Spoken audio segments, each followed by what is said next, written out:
Welcome back to the Frozen Forum podcast. This is episode 34. We're here with Nathan, who is still in France. However, this is the first time we're ever going to do this, and hopefully the only time we'll ever have to do this. We are recording 2 episodes today. Because we don't know, as of Wednesday afternoon, whether or not the Montreal Canadiens are actually in the playoffs. This first episode will be based on our assumption that they are in the playoffs, because Money Puck still says that there's a greater than 50% chance that we're in the playoffs. But we will also be recording a podcast just in case we don't make it.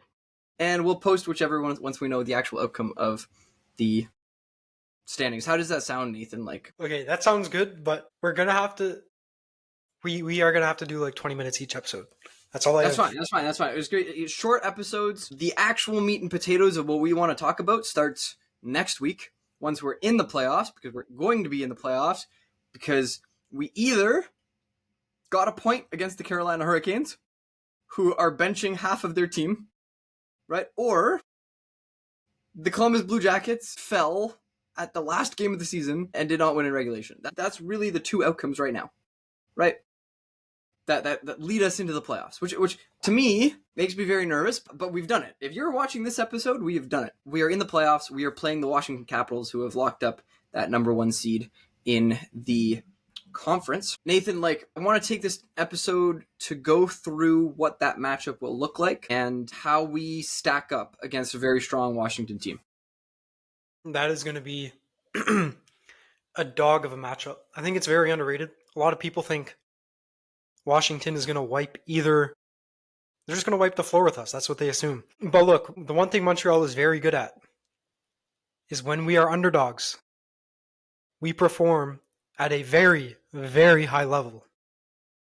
When we're favorites, i.e. the game against Chicago, we play like a team that's in house league that might be a Timbits team. So we're in the playoffs. This series against Washington, yeah, it's going to be tough. They are on their horses right now, especially with OV just breaking 895.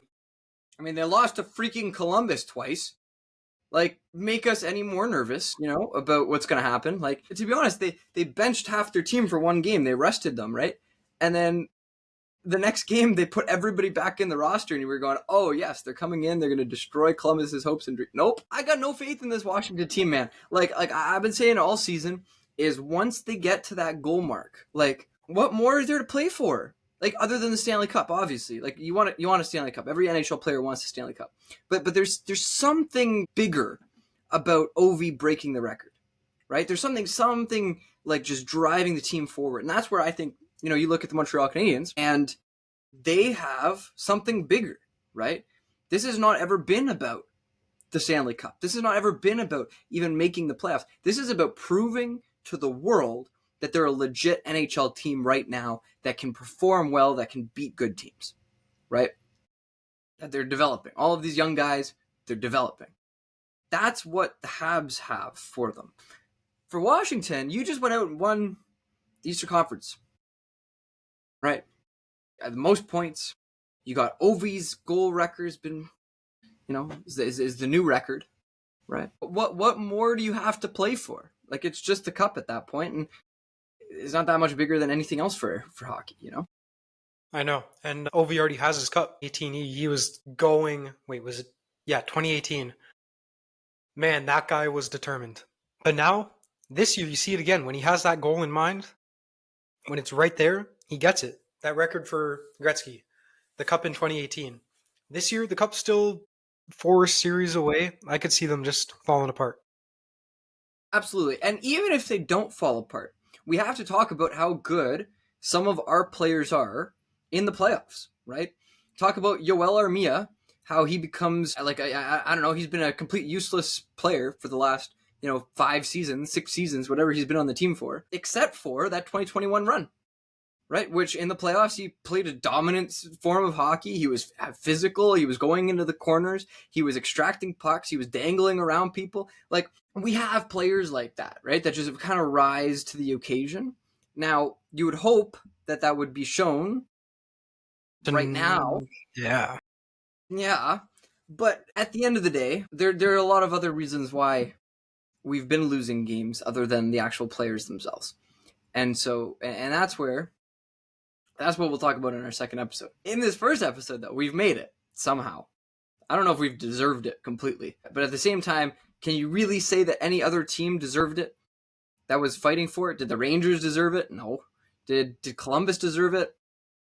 Looked like they did for a really long time, and then they kind of just disappeared. They evaporated. So the question is, most of these teams that get into that 8th spot, you can make the argument for why they don't deserve it. I think we do. I think we've been doing most of the things right as an organization, right? We haven't been taking giant swings in free agency yet, like Detroit did, like Ottawa did, right? We're doing the rebuild how you're supposed to do a rebuild, and you should be rewarded for that, right? 100%. I mean, the organization, yeah, I agree, has been doing a great job. But my goodness, the team this past week, Senators, Leafs, Blackhawks. Listen, I'm not going to lie. I've had a really big problem with these refs. If I'm the NHL, I don't know why Montreal in the playoffs isn't like a fantastic story, but they must be paying the refs something to do this, because the reffing has been absolutely abysmal. It's just, listen, I went to a Kitchener Rangers game on Monday because I couldn't watch. I could not watch the Montreal-Chicago game. I knew I was going to be either too mad at Marty St. Louis about his lineup decisions, or I was going to be pissed off that we're losing to Chicago, or whatever. I could not watch the game. I went to the Kitchener Rangers game. The Kitchener Rangers game, oh my goodness, I've not ever seen worse reffing, in my life. I'm not a Kitchener Rangers fan, so I'm not a biased person in this. Oh my goodness, was the reffing terrible, right? Absolutely. And so, okay, the reffing in the NHL is not that bad. Is what I learned going to that game. But it still looks very one-sided right now. A. B, that goal in the shootout with Chicago is absolutely ridiculous. I mean, okay, goal should not have counted. Just according to the NHL rulebook, should not have counted. Should not have counted. But all things considered, did we deserve to win that game? I do not. Ivan Demidov did. Okay, yeah, Ivan Demidov. Okay, and you disagreed with me on this? That third goal is entirely his fault, and I get it's his first game, but you don't just learn in your first NHL game that you have to back check. He was lollygagging all the way back. I've watched that video back, okay? A few times. Is it true that Ivan Demidov's back check left something to be desired? Absolutely. It is also true that there were 2 other people on the ice whose back check also left something to be desired. Ivan Demidov was behind Yoel Armia and ended the play in front of Yoel Armia. Right? So when we're talking about whose job it is to back check, whose job it is to cover off the right players, Yoel Armia should have been the person, because he was closer to the person who is going to be open, to be the one back checking hard. That should not have been on Demidov to begin with. The only reason it looks like it should be on Demidov is because Yoel Armia didn't start skating to begin with. He glided the whole time, whereas Ivan Demidov took a few strides and then stopped skating, right? And so that's where again, he's going to make mistakes. We had this conversation about Lane Hudson at the beginning of the season. At the end of the day, even with that mistake, Ivan Demidov led the Montreal Canadiens in expected goals for percentage on the team, right? That's very difficult to do because Lane Hudson's been leading that category for 90% of the games recently. Ivan Demidov was first. He was all around the puck. He was making good plays. He was passing to Yoel Armia, which is why we didn't have other goals. Get him on the first line, honestly. At this point, I'm sold. I'd say get him on the second line. I don't even put him in for Slav, bro. Honestly, I love Slavkovsky. I got his jersey up there, Put him in for Slav on the first line. You were getting a lot of hate in the last episode. I don't know if you saw this on Instagram for your comment on putting Demidov instead of Suzuki on that first power play. I can imagine. It's a hot take. I still, it's either you to me, it's either you take off one of Caulfield or Laine or Suzuki. But he needs to be on that first power play unit. I still think... Wait, I said Slav, right? Yeah, I still think you take off Slav. But you have too many right-handed shots on that power play. Caulfield, Suzuki, Laine are all it's not. right-handed shots. Then it's not Caulfield, so it's got to be Liney then.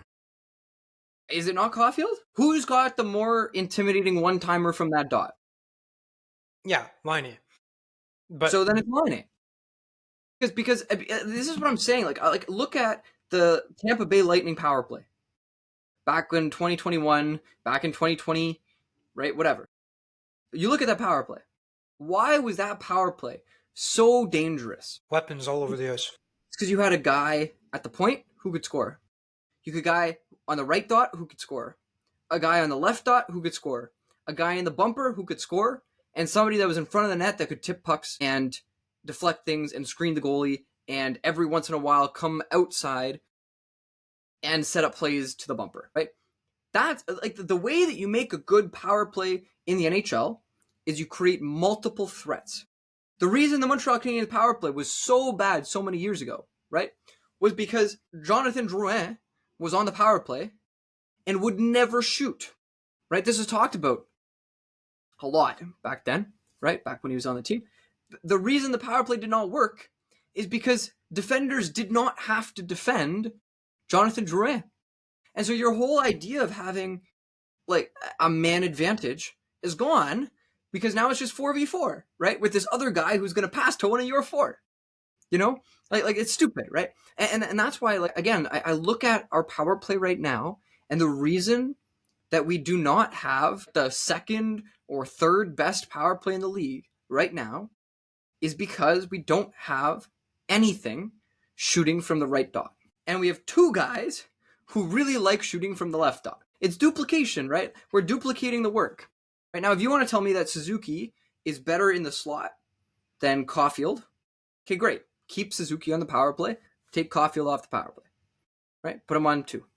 You can tell me that, right? If you want to tell me that any of those players are better than Slavkovsky in front of the net, good luck, because he's pretty good in front of the net, right? He's not perfect. He makes a lot of mistakes, to be completely honest. But all of those guys are also not good at screening a goalie. You're not putting Cole Caulfield in front of the net. Like, sorry, it's not going to happen. Good luck screening the goalie, you know? Be like, hey, goalie, can you still see? Yeah, no, anyways. You know what I mean? Like, so how do you make that power play dangerous? You put Ivan Demidov on it because he's the left shot and he can make plays, right? He can shoot from the right dot, or he can pass over to the left dot, or he can pass to the slot where you have another right-handed shot, right? It's like all of it comes together. Yeah, I agree. But still, I just like that Caulfield-Suzuki combo better just because of the natural chemistry. Okay, and then take Laine off. You know, at the end of the day, Caulfield. I used to love Caulfield's slap shot on the power plays from that left dot. I'm sure you remember all of the goals he scored there. Like, fantastic. Yep. Until we got someone who is even better than him there. Yeah, no, I agree. I have a real question because we're taking this episode. We got like 3 minutes left in your 20-minute deadline. Who would you want to be the starting goalie game 1? I really like the way Dobush has been playing. I think he deserves that 1,000,000%. He has been looking kind of weak, honestly. Yeah, Dobush, 100%. What do you think? I totally agree, and I just look at that Chicago game as like there are some goals that Monty gives up that you just can't give up. And he got saved by the post. Like one time he wasn't even close to making a save. He's just lucky the player ringed the thing off the post. Like, oh yeah, no. I mean, Dobesh. The thing with Dobesh as well, right?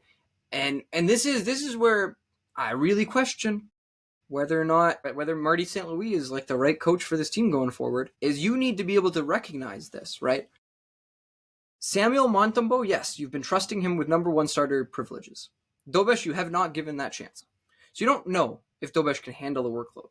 But in the big moments, do you see the composure that Dobesh has? Do you see the fire in him? Like, he gets fired up, man. Man, in the game he played against Toronto, like, there are plays where everybody's crowding the net and he's like getting in people's faces, you know, because he's right in there. He lets no goals in against the Toronto Maple Leafs on 30-something shots, right? Now, talk about a game that we did not deserve to win. We did not deserve to win that game, had 12 shots over 3 periods. Like, that's actually ridiculous. I don't think I've ever seen that from our team before, you know? I haven't like 2 periods, but for it to last the whole game, like, it's crazy. But okay, another topic. The Leafs look legit for the first time. I think they actually look legit this time. My bracket this year, the Habs are in the playoffs. So my bracket this year, I'll put it on live. You can, whatever. I've got Toronto beating Ottawa. I've got Toronto beating Tampa. I've got Montreal beating Washington. Montreal beating the Devils, not Carolina. I've got Montreal, Toronto in the Eastern Conference Final. That would be electric. We are going to Toronto every game. We're like just to cheer in the crowds, or like to actually go into the stadium. Cheer in the crowd. Cheer in the crowds. Okay, I was gonna say I don't think we have the budget yet from this. No, we don't have a sponsor yet. No sponsors yet, but hey, at Scotiabank Arena, if you want to send us tickets, it's a little bit in the future. We'll ask again in the future. Don't worry. But once that subscriber count has a K beside it, we'll be asking again. There you go.